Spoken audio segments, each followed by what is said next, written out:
हमें ये तो पता था कि 10 साल में दिल्ली की हालत बहुत खराब हुई है, लेकिन कितनी खराब हुई है इसका अंदाजा नहीं था। आज जितना अंदाजा है मैं आपके सामने रखना चाहती हूँ। दिल्ली जल बोर्ड, शीला दीक्षित जी 2013 तक दिल्ली की मुख्यमंत्री थी। उस समय 500 करोड़ प्लस का डिपार्टमेंट था।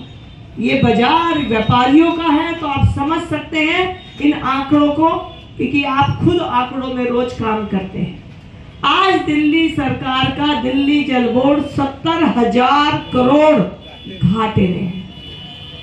आज बीएसईएस कंपनी 26,000 करोड़ घाटे में है। आज अगर हम बात करें डीटीसी की तो 24,000 करोड़ घाटे में है। और ये डाटा हम नहीं कह रहे, ये डाटा उन कैग की रिपोर्ट में उनकी वेबसाइट पर है, जो उन्होंने पब्लिश नहीं होने दिया।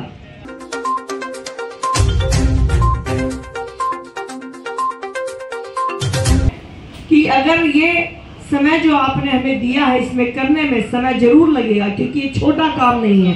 पूरी दिल्ली की हालत बहुत खराब है, लेकिन इसकी प्लानिंग को हम लेकर चल रहे हैं। वाटर लॉगिंग कहीं पर ना हो, इसके लिए प्लानिंग है। आपको किसी भी मौसम में पानी की कमी ना हो, ये प्रॉब्लम आपकी दूर हो। नजफगढ़ में जाम ना लगे, ये आपकी समस्या पे हमारा पूरा लंबा डिस्कशन हो चुका है। और साथ में जैसा विजय कुंवर भाई ने कहा हॉस्पिटल पे, तो आप सबकी ये ज्ञात नॉलेज में होगा, ज्ञात होगा कि आदरणीय हमारे हेल्थ मिनिस्टर श्री जेपी नड्डा जी इस हॉस्पिटल को बैठकर 1 घंटा यहाँ का राउंड करके गए। हॉस्पिटल्स की कुछ एक्रीडेशंस होती हैं जो अप्लाई करनी पड़ती हैं, पूरा मेरे सामने, क्योंकि मेरे सामने वो मीटिंग हुई पूरे स्टाफ के साथ में। एक्रीडेशन में क्या इश्यूज हैं, उनको कैसे दूर किया जाएगा, हॉस्पिटल में डॉक्टर्स को कैसे परमानेंट करें, कैसे इंटर्नशिप को दें, ये हमारी चिंता है। और ये हॉस्पिटल आपका सपना है, हमारी जिम्मेवारी है। मैं इस बात को आज आपके सामने कहना चाहती हूँ। हमें ये तो पता था कि 10 साल में दिल्ली की हालत बहुत खराब हुई है, लेकिन कितनी खराब हुई है इसका अंदाजा नहीं था। आज जितना अंदाजा है मैं आपके सामने रखना चाहती हूँ। दिल्ली जल बोर्ड, शीला दीक्षित जी 2013 तक दिल्ली की मुख्यमंत्री थी। उस समय 500 करोड़ प्लस का डिपार्टमेंट था। ये बाजार व्यापारियों का है, तो आप समझ सकते हैं इन आंकड़ों को, क्योंकि आप खुद आंकड़ों में रोज काम करते हैं। आज दिल्ली सरकार का दिल्ली जल बोर्ड 70,000 करोड़ घाटे में है। आज बीएसईएस कंपनी 26,000 करोड़ घाटे में है।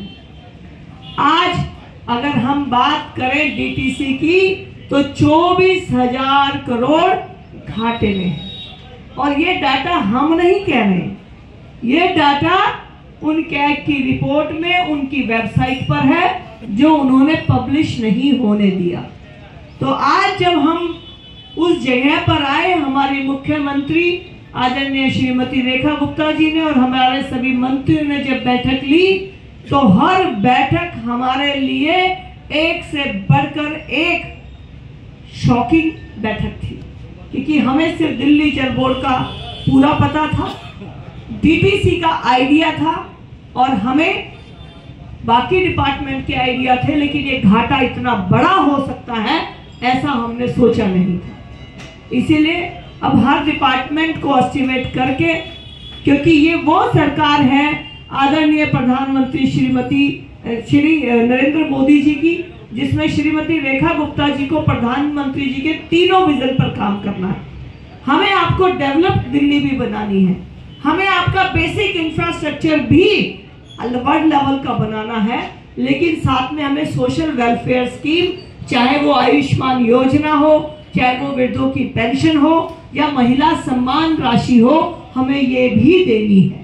तो ये सरकार तीनों पर काम करने के लिए रात दिन मेहनत कर रही है। और अभी हमें 2 महीने भी नहीं हुए हैं, लेकिन अपनी बजट्स को बनाने के लिए पूरी मेहनत हमारे सभी दिल्ली की कैबिनेट के मिनिस्टर और सीएम मैम ने करी है। हम सब भी उसका हिस्सा हैं।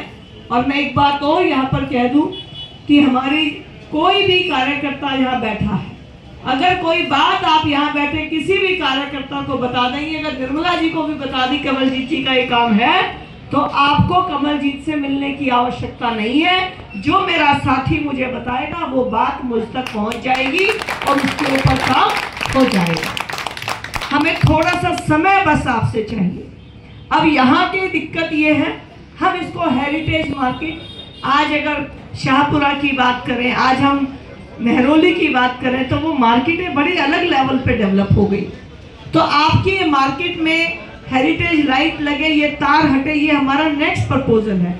लेकिन फिलहाल इस 6.5 करोड़ के काम को इसलिए नहीं रोक सकते कि एक बार तो आपको बनाकर हमें देना होगा। लेकिन उस तरफ आपके पार्किंग हो, नजफगढ़ में कम से कम 300 से 400 लोगों को मिलकर बैठने के लिए एक कम्युनिटी हॉल हो, ये हमारी आपको कमिटमेंट है। तो भाई साहब आप चिंता नहीं करिएगा, सिर्फ इतना कहना चाहती हूँ, समय थोड़ा दे दीजिएगा, क्योंकि समय के साथ ही इन कामों को हम कर पाएंगे। बजट भी चाहिए, समय भी चाहिए, लेकिन आपको ये सरकार विकास की दिशा में कदम बढ़ाती हर रोज नजर आएगी। और दिल्ली के अंदर ई बसें आए ताकि पॉल्यूशन ना हो, और आपके नजफगढ़ के बाहर से भी कोई रोड निकल जाए ताकि नजफगढ़ के जाम का इंतजाम हो, साईं बाबा पे कोई गोल चक्कर बन जाए, कौन सा कट कहाँ खुल जाए। हम पूरी नजफगढ़ की इतनी मोटी फाइल जो 5 साल में काम होने हैं मिलकर बनाकर रख देंगे, और इसके ऊपर हमारा काम चल रहा है। तो आप अपनी कोई भी मन की बात कहने में पीछे मत हटिएगा। हम भाजपा के जो भी साथी यहाँ बैठे हैं, आप किसी को भी बता दीजिएगा, वो पेपर उस फाइल में लग जाएगा, और उसको जैसे जैसे उसका टाइम आएगा उस फाइल पर हम काम करेंगे। तो आपका यह हॉस्पिटल, राव तुलाराम हॉस्पिटल, दोनों हमारी प्रायोरिटी है, बहुत जल्द होगा। राव तुलाराम को एक वेंटिलेटर बेड वाली एम्बुलेंस मैं अपने फंड से दे रही हूँ ताकि शिफ्ट होने में कोई दिक्कत ना हो। खेड़ा डाबर के हॉस्पिटल को मैं अपने फंड से एक मेडिकल वैन दे रही हूँ, जिसमें डॉक्टर गांव-गांव जाके कॉलोनी जाकर लोगों की सेवा करता है।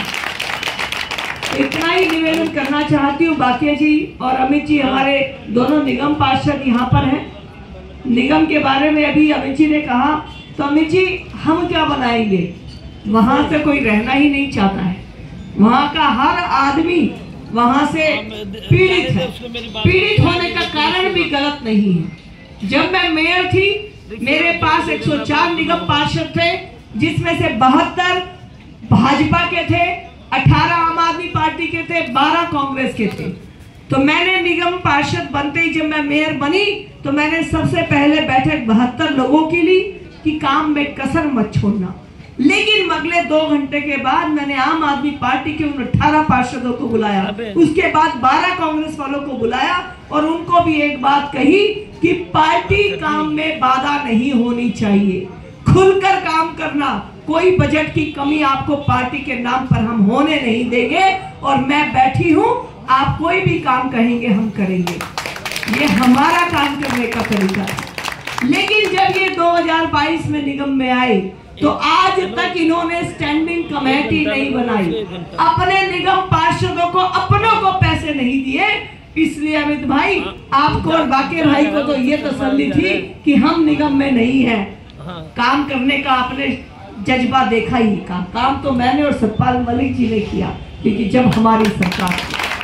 तो इसीलिए इनके खुद के निगम पार्षद आज अपनी पार्टी के साथ नहीं है, क्योंकि कपड़े तो उनके भी फटते हैं ना जब वो क्षेत्र में जाते हैं, और उनको भी बजट स्टैंडिंग कमेटी ना होने की वजह से नहीं मिला। तो इस बार अप्रैल में भारतीय जनता पार्टी का मेयर भी वो लोग बनाएंगे। स्टैंडिंग कमेटी तो हमारी पहले दिन से बन रही थी, जोन भी हमारे बने हुए हैं। तो अप्रैल से तीनों इंजन एक होंगे, ऐसी हमें उम्मीद है। और उसके बाद आपको कोई चिंता, कोई काम में कमी नहीं होगी। आप जब चाहे हमें यहाँ बुलाइए। मैं सेक्टर 19 द्वारका में रहती हूँ, कोई घर नहीं लिया है, यहीं पर 5 साल आपको मिलने वाली हूँ। तो इसीलिए जब भी आपको वहाँ आना हो आप फोन कर दीजिए। लेकिन मुझे लगता है कि जो बात आप बताने आएंगे हम कहेंगे हमें पता है, और हम उसका सॉल्यूशन आपको देने के लिए बताएंगे कि हम ये काम कर रहे हैं, क्योंकि हम आपके बीच के लोग हैं। आपकी हर बात को बिना कहे हम समझते हैं। तो इसीलिए नजफगढ़ का जो देर आए दुरुस्त आए वाली बात होगी, प्रधानमंत्री नरेंद्र मोदी जी विकसित दिल्ली बनाना चाहते हैं, और हम भाग्यशाली हैं कि जमीन हमारे पास है जहां बनेगा। तो आने वाले दिनों में ये जो क्षेत्र है, ये नई दिल्ली की भी राजधानी ना बने तो आप देखिएगा। तो इसीलिए प्रधानमंत्री नरेंद्र मोदी जी की विजन के साथ हमारी सीएम मैम, हमारी कैबिनेट, हम सब सांसद और हमारे सब कार्यकर्ता प्रधानमंत्री जी के सपनों की दिल्ली बनाने का जो काम उन्होंने लिया है उसके लिए रात दिन काम करेंगे। आपका आशीर्वाद हम पर यूं ही बनाए रखिएगा, क्योंकि जब आप हमें नहीं जिताते हैं तो हमारे व्यवहार में कोई कमी नहीं आती। हम आपके लिए उतना ही प्यार, उतना ही श्रद्धा रखते हैं, क्योंकि जनता जनार्दन का फैसला हम कभी गलत मानते नहीं हैं। अगर उनको दिया तो हमें लगता है आपको लगा होगा उन्होंने ठीक किया तो आपने दिया होगा, लेकिन श्रद्धा रखते हुए भी हम आपके लिए काम नहीं कर पाते हैं। इसीलिए अब जब अगले चुनाव आए तो कम से कम जो हम मेहनत कर रहे हैं, घर में पीठ थपथपानी चाहिए उस बच्चे की जो काम करता है। तो हम आपके बीच में काम करेंगे, आपका आशीर्वाद लेने के लिए हमेशा प्रयास करेंगे, आपको कभी कोई कमी नहीं आने देंगे। इसी बात के साथ मैं आप सबका हृदय की गहराइयों से हमारी विधानसभा, हमारा निगम और हमारी लोकसभा तीनों में भाजपा को जिताने के लिए, बनाने के लिए आपका धन्यवाद करती हूँ। नमस्कार, जय हिंद, जय भारत।